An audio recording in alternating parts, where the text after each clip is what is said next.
We're going to be working on the furnace in this RV today, so stay tuned.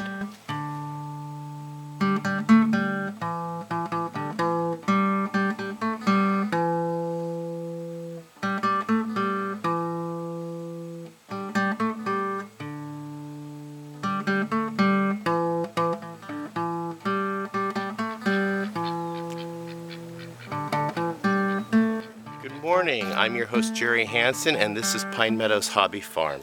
Today we're working on this travel trailer's Atwood Furnace. I suspect that the brushes wore out on the motor because it just quit turning. We checked the fuses, we checked everything, everything's good. We got power clipped to the motor. So this is typically what happens when the brushes wear out. Your motor just quits working. So we're removing the motor, and we're going to go down to the hardware store and buy new brushes, and then we're going to put new brushes in. So let's go. I'm starting out with some needle nose pliers, a Phillips screwdriver, and a flathead screwdriver. Initially we had 4 Phillips screws to remove from the cover.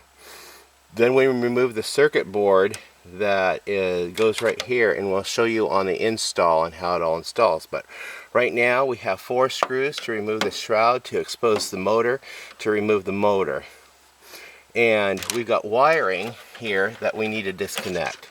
So I took a picture of the wiring so I make sure the wiring gets hooked up in exactly the right same spot as we took it off. So we're going to remove this red wire and this black wire, and we're going to pull that aside. Those are the wires to the motor itself. Now we're going to see if we can remove this shroud. Then you remove, and these 2 wires stay attached. This is to a airflow switch, and you just leave it hanging right there. Take that out. You're going to need to remember you got that to put back in. Now down in here you have and in here is an access port. You have an Allen wrench that goes into there to release that. So we've got to go find the right size Allen wrench. So we put the Allen wrench in there, and we're now loosening it. And once it's loose enough, we'll pull it off the motor shaft.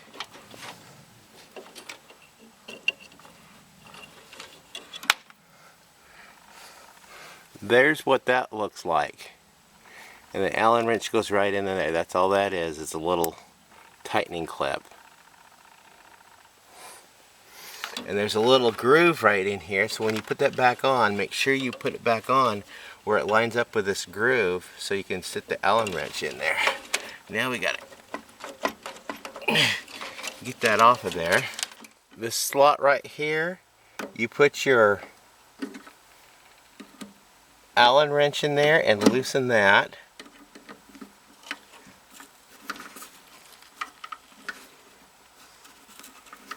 Okay, we got the motor loose.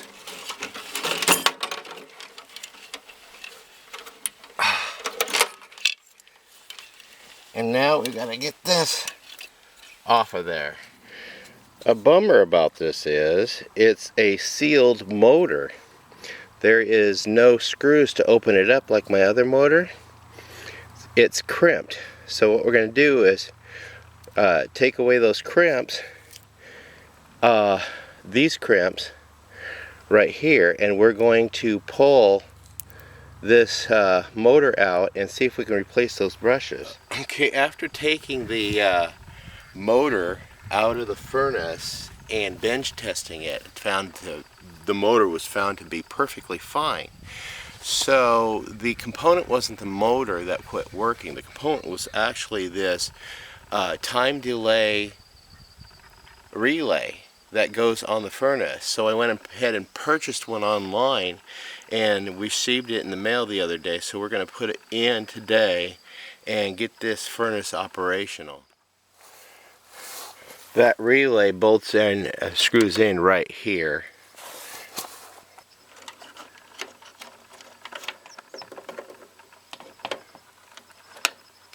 Okay, this one goes on this leg up here. And I believe these go to the thermostat.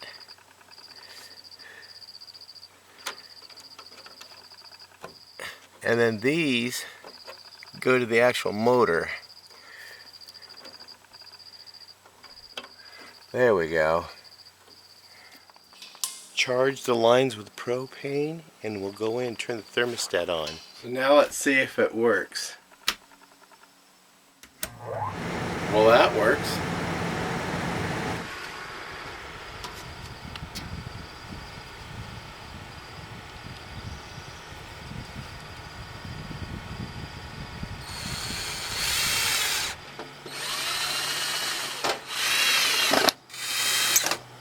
So I want to thank you guys for joining me on this backyard mechanics series here at Pine Meadows Hobbies Farm. We're a small homestead tucked high in the Cascade Ranges of the Pacific Northwest. You can look for us on Twitter, Facebook, Reddit, and Pinterest. We're also appearing in an episode of Homestead Rescue on the Discovery Channel and Animal Planet. Be sure to subscribe and we'll see you guys in another video. Bye-bye.